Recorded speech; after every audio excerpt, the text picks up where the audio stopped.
Hello guys, तो स्वागत है आपका नई वीडियो में। आज हम डिविजिबिलिटी रूल के बारे में पढ़ेंगे। विभाज्यता के नियम, ये भी रिमाइंडर थ्योरम का ही टॉपिक का पार्ट है।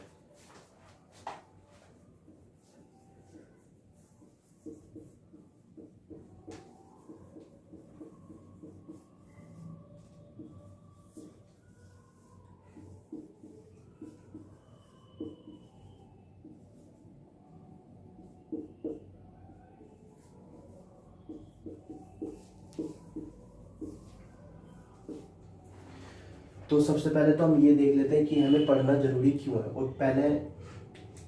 और इसका कहाँ कहाँ यूज आता है। तो डिविजिबिलिटी रूल का मतलब क्या होता है कि अगर हम किसी भी संख्या को, अगर हम किसी भी नंबर को, कोई भी संख्या गिवन है, तो उसको पूरा ना डिवाइड करके केवल इस रूल की मदद से हम आसानी से बता देंगे कि वो नंबर इस नंबर से डिवाइडेड है या नहीं। जब मैं एग्जांपल लूँगा तो आपको समझ में आएगा। जैसे अब इसको तो हर कोई बता देगा कि 62 2 से डिवाइड होता है या नहीं होता, ये तो आसानी से कोई भी बता सकता है। या फिर आप इसे भी बता दोगे कि 624 4 से डिवाइड हो रहा है या नहीं हो रहा है। जो लोग इसको नहीं बता पाएंगे वो लोग इसको क्या करेंगे कि इसको डिवाइड करेंगे। कैसे डिवाइड करेंगे? यहाँ पे 624 लिखेंगे और 4 से डिवाइड करेंगे ऐसे।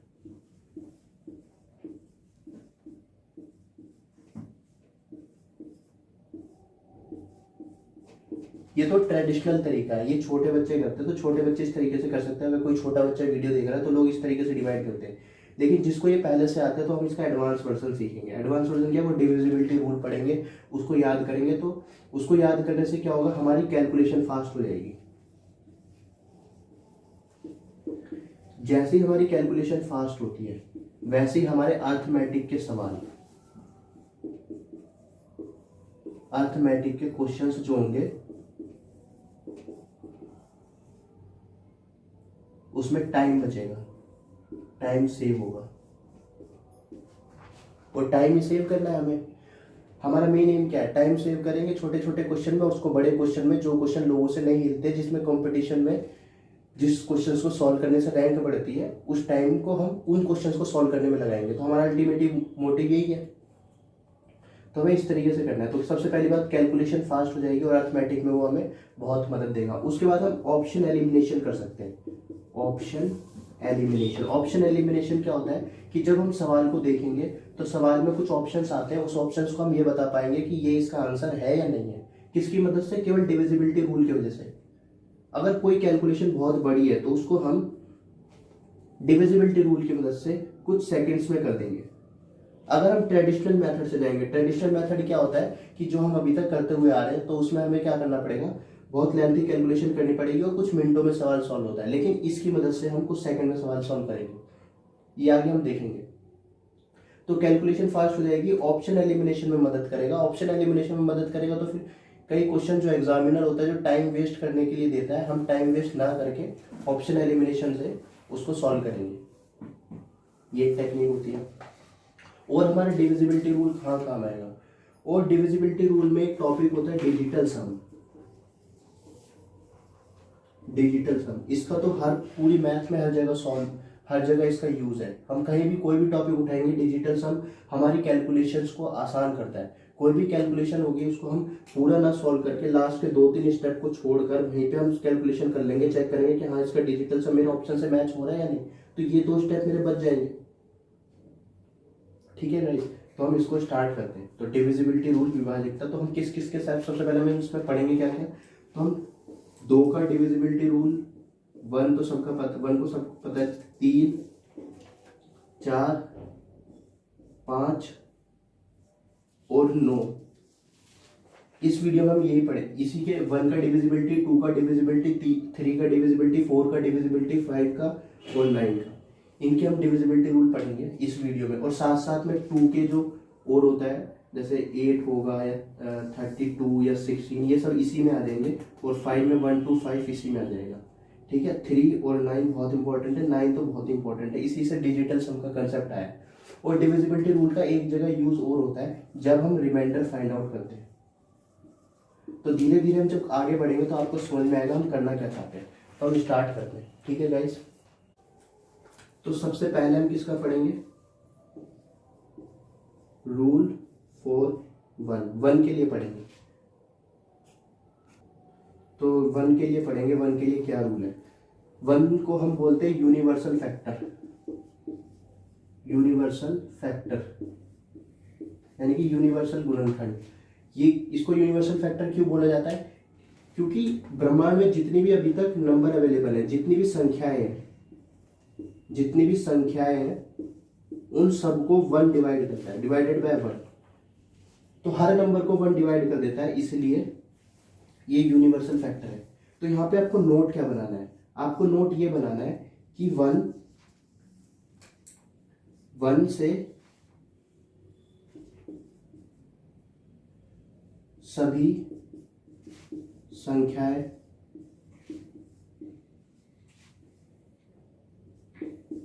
विभाजित होती हैं, परंतु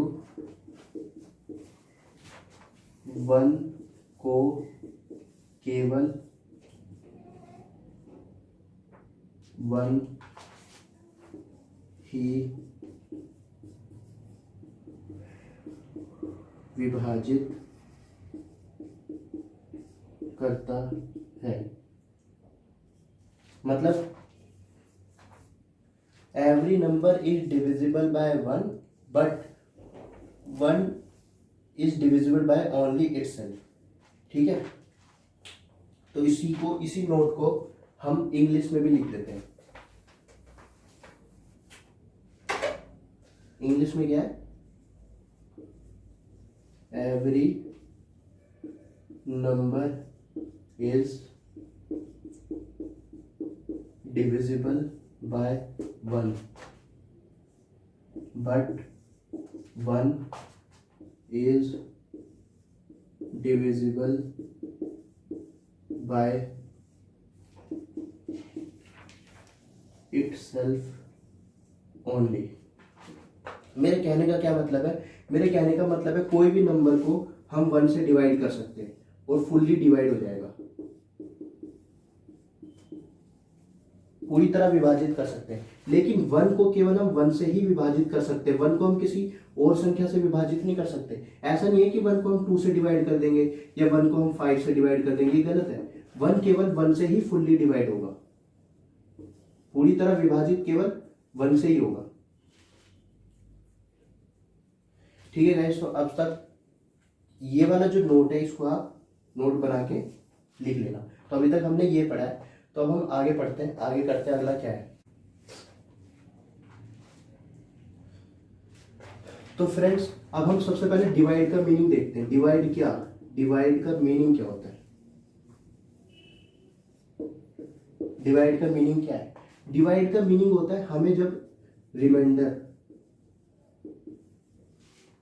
क्या मिलेगा, जीरो, यानी कि जो हमारा शेषफल होगा वो हमें जीरो मिलेगा। ठीक है गाइस, इसका मतलब हमें हमारा जो डिविजिबिलिटी रूल का जो कंसेप्ट होगा वो हमें रिमाइंडर फाइंड आउट करने में भी मदद करेगा। क्या, यानी कि जो डिविजिबिलिटी रूल होंगे, रूल्स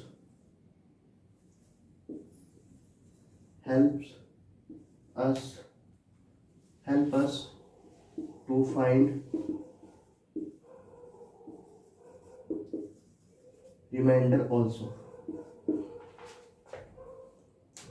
ठीक है, तो अब हम सबसे पहले डिविजिबिलिटी रूल, हमने वन का डिविजिबिलिटी रूल पढ़ लिया है। अब हम किसका डिविजिबिलिटी रूल पढ़ेंगे, अब हम पढ़ेंगे 2 का, 4 का, 16 का, 8 का और 32 का। इस टाइप के हम डिविजिबिलिटी रूल पढ़ेंगे।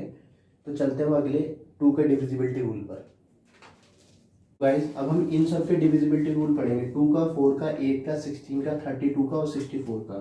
तो सबसे पहले मैं 2 को कैसे लिख सकता हूँ ये बता देता हूँ। क्या मैं 2 को ऐसे लिख सकता हूँ ना, 2 की पावर 1, और 4 को कैसे लिख सकता हूँ, 4 को लिख सकता हूँ 2 की पावर 2, और 8 को कैसे लिख सकता हूँ 2 की पावर 3, और 16 को 2 की पावर 4, 32 को 2 की पावर 5 और 64 को 2 की पावर 6।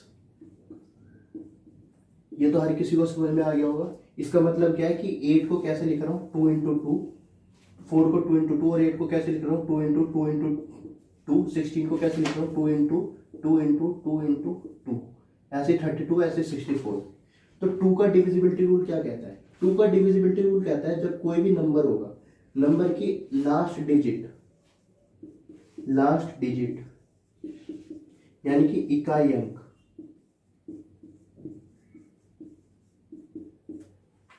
इकाई अंक जो है वो 2 से डिवाइड होना चाहिए। अगर वो 2 से डिवाइड हो जाता है, उसका इकाई अंक अगर 2 से डिवाइड हो जाता है तो वो पूरा नंबर डिवाइड हो जाएगा। जैसे कि 16 है, 16 का आखिरी इकाई अंक क्या है? 6। तो 6 का 2 से डिवाइड होता है, 2 के टेबल में 6 आता है, तो ये पूरा नंबर भी डिवाइड हो जाएगा। अब ये तो छोटा नंबर था, अब बड़ा नंबर देखते हैं। बड़ा नंबर जैसे 1758392। क्या ये जो नंबर है ये 2 से डिवाइड हो सकता है? ऑब्वियसली बात है 2 से डिवाइड हो जाएगा, 2 से विभाजित हो जाएगा। क्यों? क्योंकि जो इसका इकाई अंक है वो 2 से विभाजित हो रहा है। तो हमें 2 से कोई नंबर या कोई संख्या विभाजित होगी या नहीं होगी, ये किस बात पे डिपेंड कर रहा है? ये इस बात पे डिपेंड कर रहा है कि जो नंबर है, जो संख्या है, उसका आखिरी अंक 2 से विभाजित हो रहा है या नहीं हो रहा। तो ये तो 2 के लिए था। अब 4 के लिए क्या है? 4 के लिए देखो, 4 को मैं कैसे लिख सकता हूँ? 2 की पावर 2। तो ये मैंने 2 की पावर 1 क्यों लिखा? इसका एक कारण था। देखो यहाँ पे पावर 1 है, इसका मतलब हम लास्ट का एक ही अंक देख रहे हैं, यानी कि इकाई अंक देख रहे हैं, आखिरी अंक यूनिट डिजिट देख रहे हैं। लेकिन यहाँ पावर 2 है, तो हम 4 के जब डिविजिबिलिटी रूल पढ़ेंगे तो हम ये देखेंगे जो कोई भी नंबर है उसका आखिरी के 2 अंक, यहाँ पे 2 है ना, आखिरी के 2 अंक क्या 4 से विभाजित होते हैं? क्या 4 उन आखिरी के 2 अंक को डिवाइड करता है? अगर 4 उन आखिरी के 2 अंक को डिवाइड करेगा तो वो जो पूरा नंबर होगा वो भी 4 से डिवाइड हो जाएगा। तो इसका एक एग्जाम्पल देखते हैं। सबसे पहले कि 64 क्या 4 से डिवाइड हो रहा है? हाँ, क्योंकि 16 के टेबल में आता है तो ये डिवाइड हो जाएगा। ये तो छोटा नंबर था, आखिरी के 2 अंक है। अब हम इससे बड़ा नंबर लेके देखते हैं, कोई भी बड़ा नंबर ले लेते हैं। हमने ले लिया 764। क्या 764 4 से डिवाइड हो जाएगा? हो जाएगा। क्यों? क्योंकि हमें आखिरी के 2 नंबर पे फोकस करना है। आखिरी के 2 नंबर क्या डिवाइड हो रहे हैं 4 से? हाँ हो रहे हैं, तो ये पूरा पूरा डिवाइड हो जाएगा। आप करके देख लो, 191 आ रहा है, करके देख लो। ठीक है, तो हमें क्या ध्यान रखना है? आखिरी के 2 डिजिट पे ध्यान रखना है। तो यहां भी हम एक और एग्जांपल कर लेते हैं। क्या ये 4 से डिवाइड होगा? ये भी 4 से डिवाइड हो जाएगा। क्यों? क्योंकि हमें आखिरी के जो 2 डिजिट है उन पे फोकस करना है। क्या 32 4 से डिवाइड होता है? होता है, तो ये भी पूरा डिवाइड हो जाएगा। करके देख लो आप, ये आएगा। अब डिवाइड होने का मतलब क्या है? डिवाइड होने का मतलब है जो हमारा शेषफल है वो क्या है? 0 के बराबर है। तो ये 2 और 4 का जो था ये डिविजिबिलिटी रूल था। 2 में क्या करते हैं? 2 में हम आखिरी का अंक देखते हैं, और 4 का डिविजिबिलिटी रूल में हम क्या देखते हैं? आखिरी के 2 अंक जो है वो क्या 4 से डिवाइड हो रहे हैं या नहीं हो रहे। ठीक है गाइस, तो अब हम आगे चलते हैं। तो अभी हमने देखा कि 4 का जो डिविजिबिलिटी रूल था, 4 का ये था कि हम लास्ट के 2 डिजिट देखते हैं। लास्ट के 2 डिजिट क्यों देखते हैं? क्योंकि यहाँ पे 2 है। 1 में क्या देखते थे? 1 डिजिट। 2 में 4 में क्या देखते थे? लास्ट के 2 डिजिट। तो 8 में क्या देखेंगे? 8 में हम लास्ट के 3 डिजिट देखेंगे। कैसे? जैसे अगर मैं ये वाला नंबर देख लेता हूं कि 7,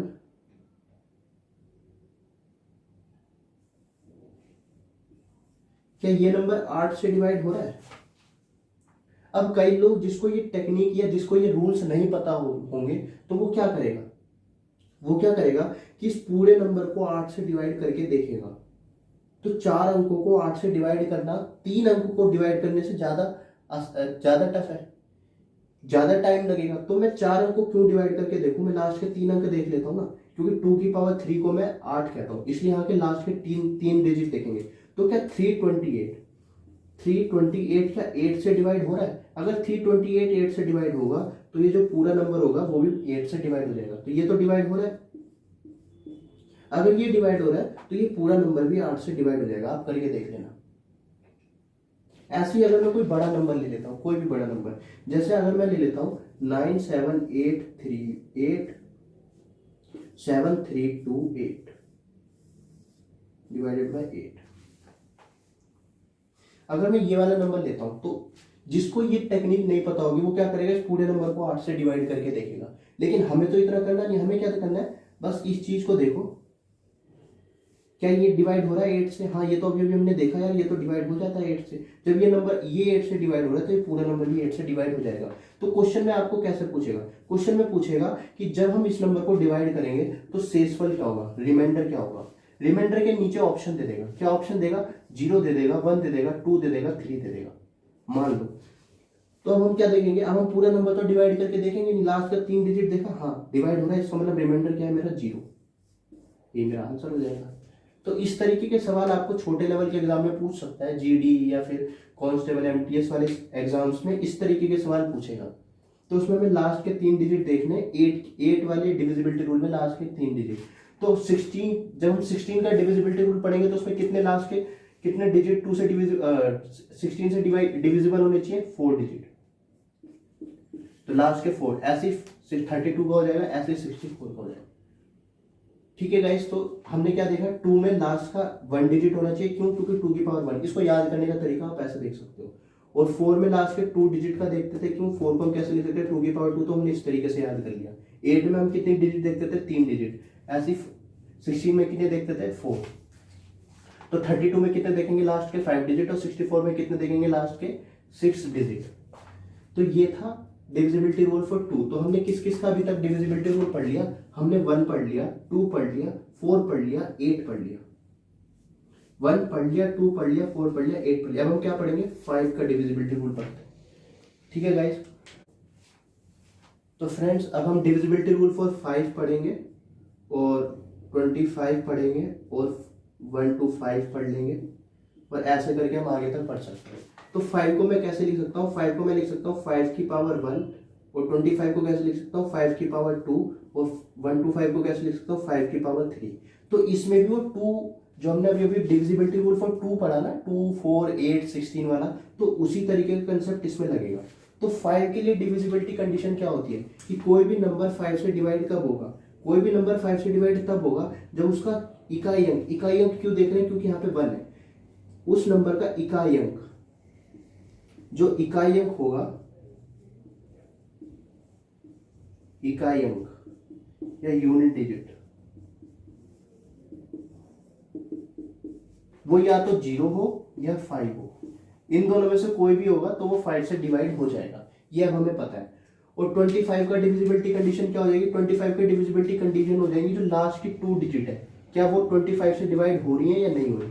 और 125 के लिए क्या हो जाएंगी, जो लास्ट की 3 डिजिट है, 1, 2, 3, जो लास्ट की 3 डिजिट है वो 125 से डिवाइड हो रही है या नहीं हुई। तो इसको हम एक एग्जांपल से पढ़ते हैं।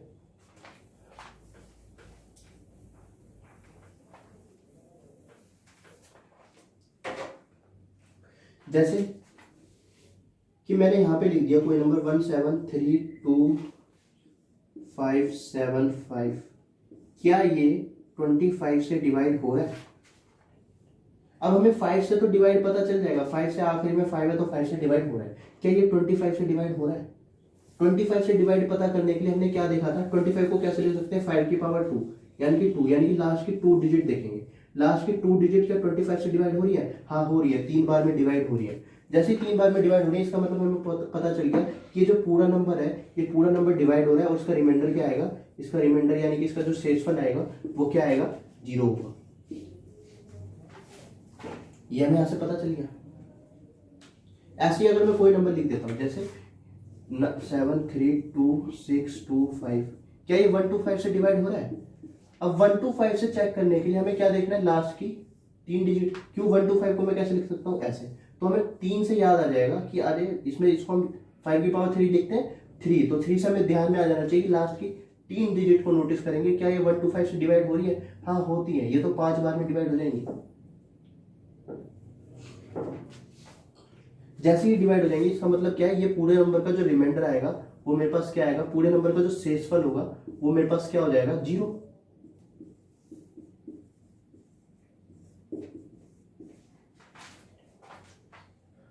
तो यहां से पता चल गया।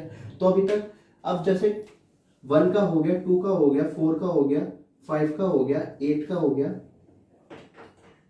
और 4 के साथ साथ हमने किसका पढ़ लिया, 16 का भी पढ़ लिया, और 5 के साथ साथ हमने किसका पढ़ लिया, 25 का भी पढ़ लिया, और 1 to 5 का भी पढ़ लिया।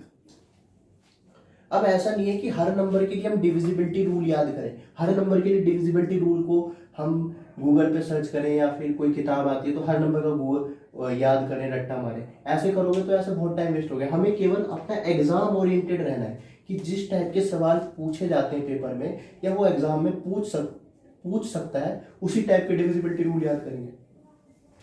ठीक है, तो जैसे 13 का हम याद कर सकते हैं, 17 का याद कर सकते हैं, तो इन सब के डिविजिबिलिटी रूल पेपर में पूछे जा सकते हैं, तो हम इनको याद करेंगे। लेकिन हर किसी का याद नहीं करेंगे। जैसे कोई बोलेगा 127 का डिविजिबिलिटी रूल क्या है सर, या 129 का डिविजिबिलिटी रूल क्या है, जब इसकी जरूरत ही नहीं पड़ेगी तो हम इसको यूज क्यों करें, क्यों इसमें टाइम लगाए। इसकी जगह हम टाइम किसी और नए कंसेप्ट को सीखने में लगाएंगे ना, जहाँ पे क्वेश्चन आते हैं। ठीक है गाइस, तो अब हमने इतने का डिविजिबिलिटी रूल पढ़ लिया, तो हम एक तरीके से सवाल ट्राई करते हैं कि क्वेश्चंस किस तरीके से पूछे जा सकते हैं। तो फ्रेंड्स, मैंने कहा था कि जो डिविजिबिलिटी रूल होता है वो रिमाइंडर थ्योरम का ही टॉपिक है। तो कई लोग कहेंगे डिविजिबिलिटी रूल रिमाइंडर थ्योरम का टॉपिक कैसे है, तो उसके जो क्वेश्चंस आते हैं ना, क्वेश्चंस जो बेस होते हैं वो रिमाइंडर थ्योरम से ही रिलेटेड आते हैं। कैसे, अब जैसे मैं कोई नंबर लिख देता हूँ कि 1 4 7 3 2 8 9 9 7, जब हम इसको 4 से डिवाइड करेंगे तो हमारे पास रिमाइंडर क्या आएगा। अब लोग इसको 4 से पूरे नंबर को 4 से डिवाइड करेंगे, जिसको तरीका नहीं पता, जिसको डिविजिबिलिटी रूल नहीं पढ़ा, तो क्या करेगा, पूरे नंबर को 4 से डिवाइड करके देखेगा और उसका रिमाइंडर फाइंड आउट करेगा। हमें ऐसे नहीं करना है। हमें क्या देखना है, हमें ये देखना है कि जो लास्ट के 2 डिजिट है, 2 डिजिट ही क्यों ले रहा हूं, क्योंकि 4 को मैं कैसे लिख सकता हूँ, 2 की पावर 2 लिख सकता हूँ ना, तो इसलिए मैं 2 डिजिट ले रहा हूं। तो क्या लास्ट के 2 डिजिट 4 से डिवाइड हो रहे हैं, 4 से लास्ट के 2 डिजिट डिवाइड नहीं हो रहे।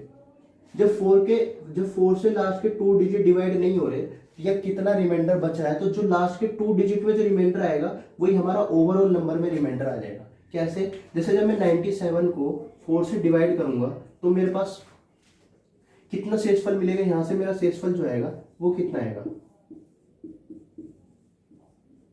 यहां से जो मेरा शेषफल आएगा वो आएगा 1। अगर मेरा शेषफल 1 आ रहा है इसको डिवाइड करने पे, तो जब पूरा नंबर मैं 4 से डिवाइड करूंगा तो मेरा शेषफल 1 ही आएगा। अब बताओ कौन सा आसान तरीका है, क्या मैं पूरे नंबर को 4 से डिवाइड करूं या लास्ट के 2 डिजिट को डिवाइड करके ये पता कर लूं शेषफल 1 है।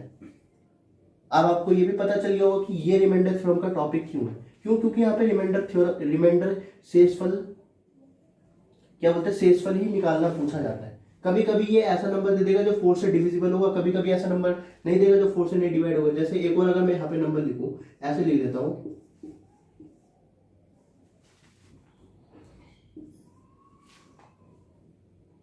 क्या जब मैं इसको 4 से डिवाइड करूंगा तो मेरे पास क्या रिमाइंडर आएगा, अब बताओ। इसको देखूंगा, क्यों देखूंगा, लास्ट का 2 डिजिट है, 2 की पावर 2, इसलिए। तो जब मैं इसको देखूंगा तो क्या 4 से डिवाइड हो रहा है, 4 से डिवाइड नहीं हो रहा, कितना रिमाइंडर बच रहा है, देखो डिवाइड करके 1 रिमाइंडर आ रहा है। यहाँ भी शेषफल क्या आ रहा है, 1 ही आ रहा है, करके देख लो। 93 को जब मैं 4 से डिवाइड करूंगा तो क्या आएगा, 92 प्लस 1/4। अब 92 तो पूरी तरह 4 से डिवाइड होगा तो यहाँ से रिमाइंडर 0 आ जाएगा, यहाँ पे रिमाइंडर 1 ही बच रहा है। ठीक है गाइस, तो अब हम अगले सवाल, एक और सवाल ट्राई कर लेते हैं कि 7 3 2 8 9 3, इसको जब मैं 8 से डिवाइड करता हूं तो मेरा शेषफल क्या आता है। अब मैं पूरे नंबर को 8 से थोड़ी ना डिवाइड करूंगा, मैं किस नंबर को 8 से डिवाइड करूंगा, बस इस नंबर को 8 से डिवाइड करके देखो, जो शेषफल आ रहा है वही हमारा आंसर हो जाएगा। जैसे 8 9 3 को जब मैं 8 से डिवाइड करता हूं तो जो मेरा शेषफल आएगा वो कितना शेषफल आएगा, डिवाइड करके देख लो आप, 1 आ रहा है, 1 ही शेषफल आएगा ना, करके देख लो। 8 एकम 8, 8 एकम 8,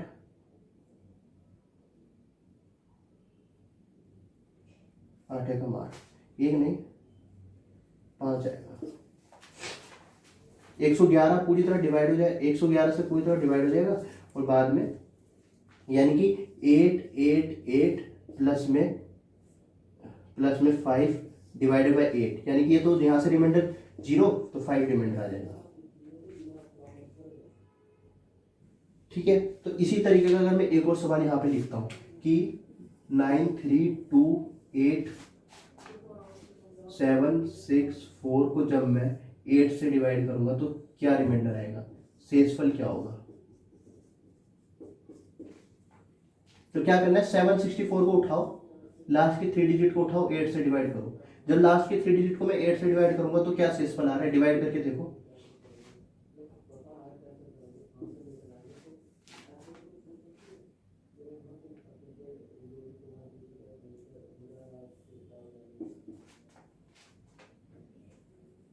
तो यहां से क्या आ रहा है कि 4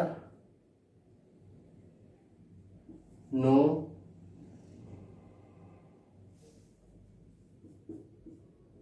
यानी कि यहां से जो शेषफल आएगा वो जो मेरा शेषफल हो जाएगा वो आ जाएगा मेरा 4।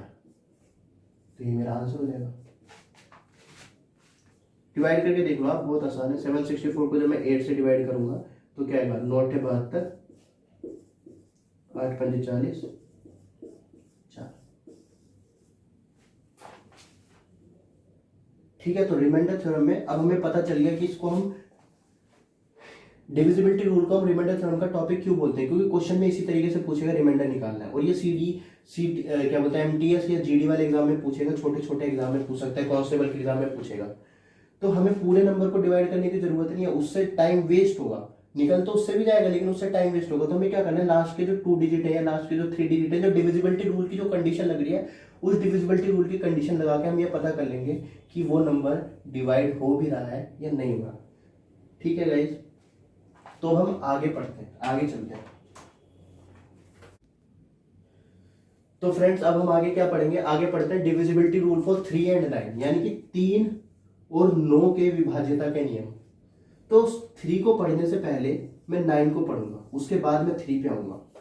ठीक है, तो सबसे पहले 9 को पढ़ते हैं। तो सबसे पहले ये मत कर देना कोई कि इसको हम ऐसे लिख सकते हैं 3 की पावर 1 और इसको हमने ऐसे लिख दिया 3 की पावर 2, तो इसमें भी वही वाला कंसेप्ट लग जाएगा। नहीं, इसमें वो वाला कंसेप्ट नहीं लगेगा। इसको ऐसे क्रॉस कर देना जानबूझ के नोट्स में, ताकि आपको दिमाग में ये रहे कि इसमें वो वाला रूल नहीं लगता। तो इसमें क्या रूल लगता है, हम क्या करेंगे, जो नंबर के डिजिट कोई भी नंबर लिखा है, जैसे 576 लिखा है, 576 को हम हर अंक को जोड़ेंगे और जोड़ने के बाद ये देखेंगे क्या ये 9 से डिवाइड हो रहा है, पूरा जो जोड़ आता है क्या वो 9 से डिवाइड हो रहा है। तो जरा मैं जोड़ के देखता हूँ, 7 5 12 और 12 और 6 18 आ रहा है। 18 तो 9 से डिवाइड हो रहा है। अगर 18 9 से डिवाइड हो रहा है तो ये पूरा नंबर भी 9 से डिवाइड हो जाएगा। करके देख लो आप, 9 से जब मैं इसको डिवाइड करूंगा तो यहाँ से क्या मिलेगा, 9 6 54, 3 बचा 9 चौक 36, 64 बार में ये 576 नंबर कट जाएगा। तो हमने क्या किया कि जो नंबर था उसकी जो हर डिजिट थी उसको जोड़ के देखा, जोड़ के देखने के बाद हमें ये पता चला कि यहां से जो भी नंबर आएगा ऐड करने के बाद वो क्या 9 से डिवाइड हो रहा है। अगर वो नंबर 9 से डिवाइड हो रहा है इसका मतलब वो पूरा जो नंबर होगा वो भी 9 से डिवाइड हो जाएगा। अब मेरे को एक बात बताओ कि जो 9 है, 9 का एक गुणनखंड 3 भी तो है। 9 को मैं कैसे लिख सकता हूँ, 3 × 3 लिख सकता हूँ। यानी कि जो रूल 9 के लिए एप्लीकेबल है वो रूल 3 के लिए भी एप्लीकेबल हो जाएगा, क्योंकि जो नंबर 9 से डिवाइड होगी वो नंबर 3 उस नंबर को 3 भी डिवाइड कर देगा। क्यों, क्योंकि 3 जो है उसका एक गुणनखंड है। लेकिन जो नंबर 3 डिवाइड करेगा जरूरी नहीं है कि वो नंबर उस नंबर को 9 भी डिवाइड कर दे। तो यहां पे मैं भी नोट लिखवा दूंगा। तो आपको यहाँ पे क्या समझ में आया कि जब भी हम 9 के लिए रूल देखेंगे तो 9 के लिए क्या रूल होता है कि हम नंबर के हर डिजिट को जोड़ेंगे। तो क्या करो, आप लिख लो, we will add every digit of given number and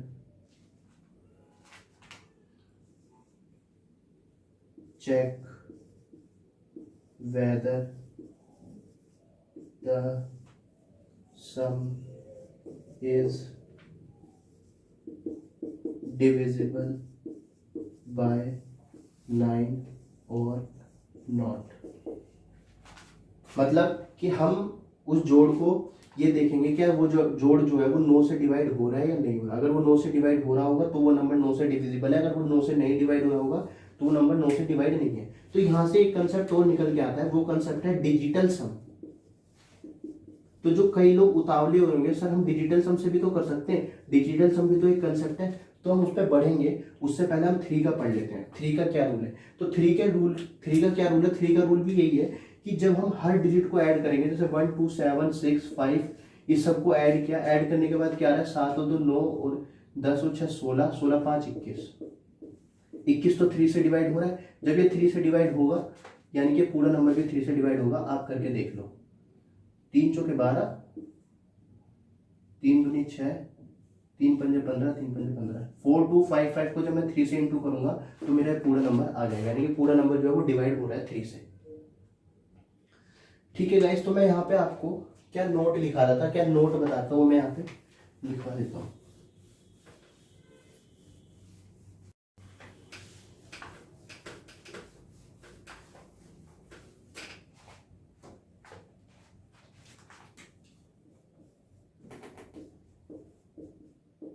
note है कि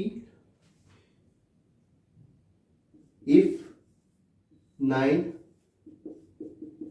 divides a number, then 9 divides a number n, this implies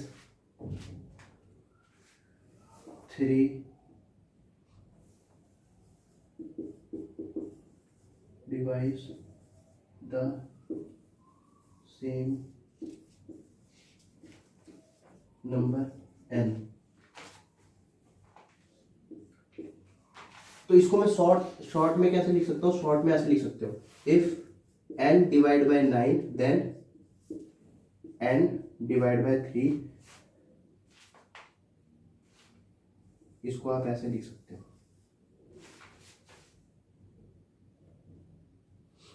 ठीक है,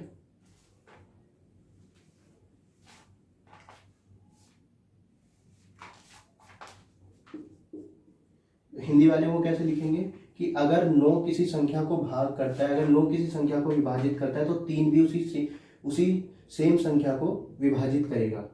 लेकिन ये एरो एक साइड का मतलब क्या कहता है? एरो एक साइड का मतलब ये कहता है कि अगर किसी नंबर को n डिवाइड कर रहा है तो उस नंबर को 3 भी डिवाइड करेगा। उल्टा एरो तो मैंने नहीं लगाया। इसका मतलब क्या है कि अगर किसी नंबर को 3 डिवाइड कर रहा है तो जरूरी नहीं है कि उस नंबर को n भी डिवाइड करेगा। तो हिंदी वाले क्या लिखेंगे? अगर कोई संख्या 9 से विभाजित होती है तो वो संख्या 3 से भी विभाजित होगी। लेकिन अगर कोई संख्या 3 से विभाजित होती है तो इसका मतलब ये नहीं है कि वो संख्या 9 से भी विभाजित होगी। ठीक है गाइस, तो if a number is divisible by 9 then that number is also divisible by 3 and not vice versa is not possible. उल्टा नहीं होगा, एक ही साइड की कंडीशन है। ठीक है, तो अब हम आगे चलते हैं। डिजिटल सम पढ़ने से पहले मैं आपको कंफ्यूजन दूर कर देता हूं। कई लोगों की कंफ्यूजन होती है, तो उस हेडिंग का नाम ही हम डाल देते हैं डिजिटल सम। एक नया टॉपिक है तो उसको करने से पहले एक कंफ्यूजन टाइप की हेडिंग डाल लेते हैं, तो आज आपकी कंफ्यूजन दूर हो जाएगी। कंफ्यूजन क्या है? 3 केसेस हमने देखे हैं। कौन कौन से केसेस देखे? सबसे पहला केस होता है अगर किसी नंबर को अगर मैं 0 को किसी नंबर से डिवाइड करूं, केस 1। दूसरा, अगर मैं किसी नंबर को 0 से डिवाइड करूं, केस 2। अगर मैं 0 को 0 से डिवाइड करूं, केस 3। Case 2, case 3। तो इन सब केस में क्या होता है? तो इस वाले केस में हमें क्या पता चलता है? इसका जो आंसर होता है, इसका आंसर हो जाएगा नॉट डिटरमाइंड।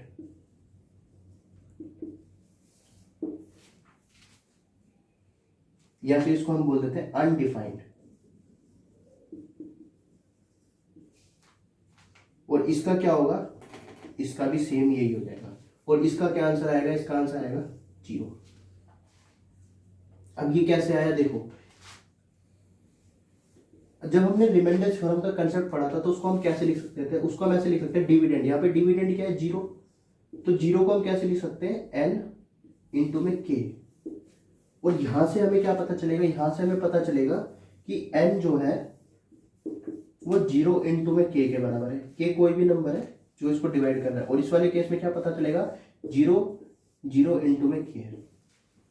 तो ये हमें कैसे पता चल रहा है नॉट डिटरमाइंड या अनडिफाइंड, ये हमें चीज कैसे पता चल रही है, ये चीज हमें इस तरीके से पता चल रही है कि जीरो, हमारे पास जीरो तभी मिल सकता है जब हम किसी भी नंबर, जैसे एन है, एन तो कोई भी नंबर होगा, अगर मैं जीरो को एन से डिवाइड करूं तो मेरे पास आंसर जीरो ही आएगा। जीरो क्यों आएगा, ये तभी पॉसिबल है तब के की वैल्यू जीरो होगी।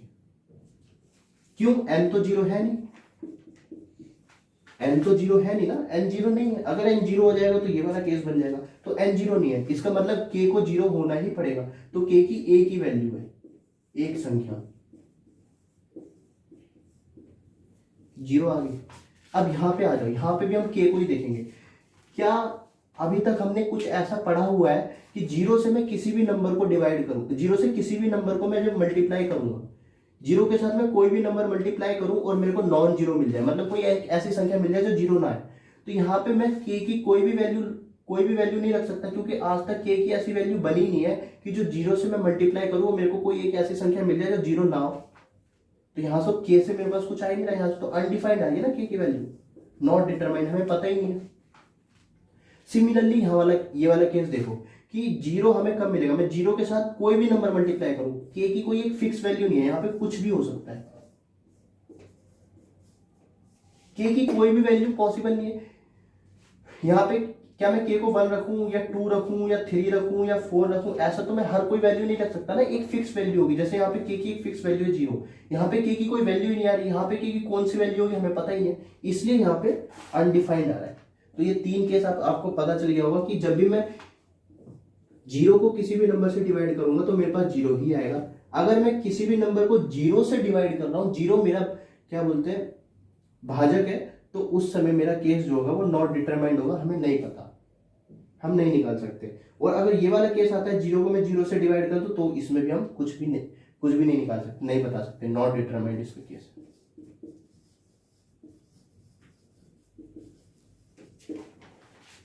ठीक है गाइस, तो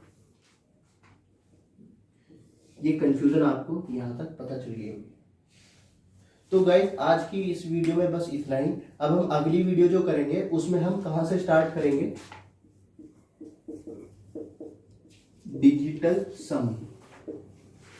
जो डिजिटल सम होगा वो हम नेक्स्ट वीडियो में करेंगे। तो जो कोई चैनल पे नया है वो चैनल को सब्सक्राइब कर लो और वीडियो को लाइक करो, शेयर करो, अपने दोस्तों तक पहुंचा दो। और जब आपको फ्री में कंटेंट मिल रहा है तो कोचिंग में पैसा देने की क्या जरूरत है। और जिसको प्रैक्टिस करनी होती है, मैं टेलीग्राम चैनल का जो लिंक होगा वो डिस्क्रिप्शन में डाल दूंगा, वहां से टेलीग्राम चैनल ज्वाइन कर लेना और वहां पे जाके आप खूब प्रैक्टिस करो। और प्रैक्टिस करोगे तभी आपके कंसेप्ट क्लियर होंगे, और कंसेप्ट क्लियर होंगे तभी आपका सिलेक्शन हो पाएगा। ठीक है गाइज, तो मिलते हैं आपसे अगली वीडियो में, तब तक के लिए धन्यवाद।